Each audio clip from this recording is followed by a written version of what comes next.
Hello everybody, Hellcrex here, and welcome to another Mercenary Thoughts from an Inner Sphere, episode 381. Today we're going to be talking about the 45-ton quad mech, the Bishamon, or something like that. I'm not exactly sure how to pronounce that. I think it's Bishamon, something like that. The best guess I have without looking it up or something. I think it's supposed to be like some deity or Asian deity, or something of that nature. Looking at where the mech was designed and built, so that might be something. Alright, so the Bishamon is 45 tons. It's a 711. Comes with Indo Steel, has an XL engine on board. It has 10 double heat sinks on the engine, which are nowhere to be seen elsewhere on the mech. They're all on the fusion reactor to keep it cool and running smooth. It has 10.5 tons of standard slab armor, 468 points, which is maxed out. So that's the good thing. At least with an XL engine, you got maximum armor for a 45 ton. Yeah, nothing to sneeze at about that. At least they got that right. All right, so protection wise, obviously you have 22 points in all the legs, and then you have the torso has 17 and 5 on the rear, and then you got center torso has 21 with 6 on the rear. So yeah, it's not doing too bad when it comes to being protected, but against any well positioned mech or vehicles, they can take this thing down pretty quickly, especially with XL engines. All you gotta do is take a torso out. Alright, so what does it have for weaponry? Weapons-wise, we have an ER medium laser in the left and right torso. Okay, so there's 12 range. We have a couple medium pulse lasers in the right and left torso. Yeah. And then we have, now those only go out to 6, especially intersphered ones. Yeah. Like, if you could ever get your hands on some Class A weapons, like from the clans, swap those out. All right. And then we have an MRM-20 in the right torso with a ton of ammo. Okay. There, that goes out to 15. So the longest range weapon you have is an MRM. Which, I'm not sure exactly if I'm really enamored with that thing. I never have been. It's kind of like a low-grade shotgun missile system. You know, it's like, bam, there you go. Have some fun and see if we can hit with something. And if you're playing this mech the way it's supposed to be, you're always going to be trying to get the full maximum, because you don't have jets on this thing. So, yeah, you're going to be having some problems trying to hit targets. That's one of the issues I always seen with this mech. Not very popular by any means. But then again, a lot of quad mechs are not popular. You don't see them very often in games. You know, there is some benefits to them, but there's also some detrimental things with them too. It's like, yeah, you can walk sideways, you know, kind of side slip, that type of thing. You lose a leg, it's not really a problem. You can still, you get the pluses for making your pilot skill checks when you got all 4 legs. You lose a leg, you know, you're still good without the benefit of the bonuses. So, yeah, there's that. But typically, you only have, consider each one, you don't have like arms where you can throw a bigger weapon into it. You're restricted to what you can throw on your torsos. So you're looking at having only 2 slots available for anywhere on the mech. So that's the, you know, one of the reasons why you usually don't see too many quad mechs out there, because, you know, they don't have a lot of the internal structure that a standard mech's going to run around with. So, you know, you got that kind of going against it. So, yeah, not a thing that most people like messing around with. All right. So, what do I think of this mech? It has potential, but the the biggest thing I don't like about it is it's got the MRM-20 on board. Really, I'd rather have, like, I'd swap that thing out in a heartbeat for a ER large laser, take that extra tonnage, and just throw it into having at least 6 jump jets. You know, it's like, take that tonnage that you're saving from dropping off the big heavy weapon system onto something that makes you a little more mobile to get around and be able to get over obstacles and keeping your mobility up. And I would even, and it's like, this may sound crazy, but even considered knocking off half a ton of armor for another jump jet, so to make it a 7. So at least you're going to have a 4 mod when you're jumping around. And that would be more beneficial, I think, with a mech like this versus trying to turn this into sort of a brawler style, because this mech screams at you, I got to get in close. It's trying to be a line mech. And its life expectancy is not very good. So, especially when you got XL engines. That's been my observation from 30 plus years of playing the game with XL engines around. I guess it's been, geez, not 30 years, it's going on 40 something years. Time flies when you're having fun.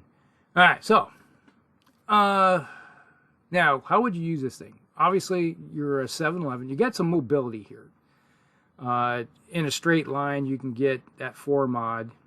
You can make 1 turn, okay. But that's the thing. This is going to be kind of a flanker. You're going to run it in a... Obviously, you're not going to try to run this thing by itself by any means. You're going to run this in a wolf pack situation. You may be running around with another group of mechs that are all 7-11s. Yeah, this would probably work halfway decent with, like, say, a Jenner. But you're going to have a bunch of mechs that are probably not going to have very good range with their weapon systems. So they're going to try to use the terrain to their best advantage to finally get in close and swarm a single target and do a lot of damage to it. And when you got 2 of your weapon systems are 6 and closer, yeah, you definitely have to get in close.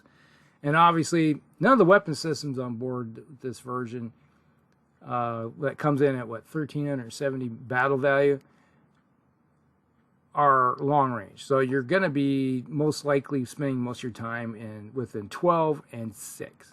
But there's no minimum ranges to cause any problems for that. So you're just going to get up in their face and shotgun them. But it goes the opposite direction too. It's like if you're close enough to use your weapons, they're close enough to use probably their good weapons. And if I'm looking at mechs facing off and I see one that they all have the same mod that shoot at, which one do you think I'll shoot at first? It's the one with the XL engines, because if I can take out a torso, I can eliminate that mech quicker without having to worry about follow on, the next turn. Now, it goes the other direction too. So if you're wolf packing up and you see a mech that has XL engines, go ahead and do your best to take out a torso. Focus fire on that mech and then see what falls. Typically, it takes 2 turns on an average to take down a mech that's a medium and light, unless you're firing with a lot of heavy weapons, and then that goes up in the air then. So it's like, okay, we'll just have to see how that works out. But and then the dice gods get involved too, and it's like, oh, flag, no, you can't have it. Like, nope, you can't have that, and you're like, oh. And I just love guys that love to alpha strike their mechs, heat them up, and then miss with everything. You just kind of look at them, well, was it worth it? I guess not. Congratulations, here's some stuff downrange at you too. So that's the 3K, the 3 kilo version. So it has some potential, but I think the biggest thing you need to do with that thing is get rid of the MRM and give it something with a little bit longer. Heck, I would even be happy giving an ERPPC and then take two extra tons and at least give it maybe 4 jump jets or something. It's like 3 or 4 jump jets still gives you the capability, at least get up over, jump over some woods, get behind, over a river obstacle or water obstacle or something of that nature. It allows you to get over something. And I don't have a problem losing a bit of firepower for more mobility for my mech like this. This screams, I need more mobility. All right. So that's that version. Then we got the 4K version. Now, okay. This one downgrades the MRM-10 to an MRM-10. So it's from a 20 to a 10. Takes the extra tonnage that they saved up and puts a C3 Master on board. So now you got a Lance Commander. Now, obviously, okay, if you got a Lance Commander and this mech is important to you, you want something that shoots out to longer ranges. So is having an MRM-10 on board a smart thing, especially when you swap out the weapon system? So you got 2 ER small lasers, which only go out to 5. Those are in the left and right torso. And then you have 2 medium pulse lasers, which go out to 6 in the left and right torso. And then you have an MRM-10, which only goes out to 15. And you got a master. I'd rather have something that's swapped out MRM-10 out for some LRM-5s. You know, give yourself a little bit of extra oomph going down range. So yeah, it's like, I just look at that and it's like, you got 4 tons wrapped up in this MRM-10. It only goes out to 15. Heck, I'd rather, it's like, then you have the small lasers. It's like this mech is wanting to get in close again, and you have a master system. So all it takes is somebody with an ECM suite someplace to make your day just like, oh, no, shut that down, and you don't have that anymore. So it's kind of a hit and miss thing with this one. So yeah, I like the idea of the C3 Master, but having it, I'd rather have something that has a little bit farther range. Heck, I'd even go drop the 2 small lasers, or drop, better yet, take the 2 medium pulse lasers and convert them to just ER medium lasers. Get rid of the pulses, and then put the rest into LRM. So you got some range there to at least do some range, you know, a little bit of fire support downrange. And heck, I'd even be happy to convert the ER small into another ER medium laser. So you got some little bit farther range weapon system. It's like, I like the concept of having the C3 Master, but how you match it up with your weapon systems just doesn't seem to work for me at all. Because that's an expensive piece of equipment. Yes, it comes in at 932 battle value, but I always play in campaigns. All of our games are campaign style, so having an expensive piece of hardware on board, you know, you probably took a lot to get your hands on one, and then you put it on something that has to get in close. And I see that thing. First, if I have an ECM mech, it's going to go right up to you and shut you down there, and then everybody's going to focus fire on that thing and just destroy it. So it's gone. So yeah, that's how I would deal with that thing. It's like, it's very easy to shut down a C3 system that way. So yeah, you definitely want something that can do the job of the network without getting close. All right, so that's how I think about that one. All right, so moving on, let's see here. We have the 5KC. All right, this one was designed in the Jihad. It has a C3 slave unit, has the 2 medium pulse lasers, an MRM-20, a snub nose. All right, the MRM-20 got exchanged for a snub-nose PPC, and a single ER medium laser has been added. To add more firepower, this comes in at 1,440 battle value, and it comes in with ECM suite. All right. Okay. So, kind of like this, the whole concept that goes with this one. All right. You're still shooting off the 15. You got a snub-nose PPC. The damage output varies, obviously, because however it works out. You know, but up close, you're going to be doing 10. But at least you shoot out the 15. Yeah. Okay. So there's something to be said about that. But you have the... still, once again, I'm thinking I would probably drop the 2 medium pulse lasers and maybe give myself something else. Heck, yeah, you got the ECM suite on board, which is kind of handy, but I would think about dropping some of that tonnage wrapped up in those pulse lasers. Yeah, you got to get this thing up close again. Yeah, it's the same concept.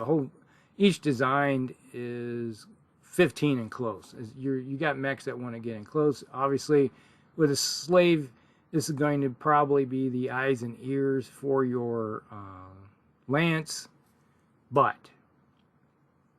I want something that can maybe still do a little bit of standoffishness and with a little bit more mobility. You know, it's like, yeah, I can see the benefit of the pulse lasers up close, getting right in their face. Then you got the pulse lasers. They're going to do some good damage, and they're going to hit probably. That's going to be, but until you get into their face, which this mech is designed to do, I would rather have some jump jets and taking those 2 medium pulse lasers and swapping 2 of that tonnage off into making a 7, 11, 4. Yes, people argue, oh, it's only 4, but 4 is still better than none. Okay, I like the ability. A number of times I had just you play the session wars when you got mechs that are a 4-6-4, and they're able to go over stuff. It's like, yeah, I'll take all 6 of my movement just to get to the edge of where, but I can just jump completely over it and bypass it. Okay, yes, I'm going to have a jump mod, or you jump into the terrain, and then you got the jump mod, and you got the defensive mod coming with you, so they're going to look at you, okay, I'm not going to really mess with that guy, because it's like, hey, he may have a 4 mod on board because of that. And it's like, you know, somebody over here might have a 2. Well, which one are you going to shoot at, the 2 or the 4? Yeah, okay. Unless they got all their armor blown off, then you're going to take, you know, that situation dictates what you may do, but most likely you're going to take the easier target down. Okay, so I kind of described, you know, some of the things I'd like to do with these mechs. Some of them are not too bad, but it's one of those mechs where I like to have a little bit of mobility. And the whole thing of swapping out the MRM-20 for a snub-nose PPC, I can get behind that. That's not a problem. Or an ER large laser, either or. You know, the one thing about snub-nose, yes, you get some benefits with it, with the side problem, you know, with, yes, you got had damage output's going to vary on you, but you know, that's the nature of the weapon system. But you're still saving up some tonnage for capability of doing other things. All right, so that's it. That's the Bishamon, something like that. All right, so there you go. So like and subscribe, share with your friends, and we'll see you in the next one. Velcro X out.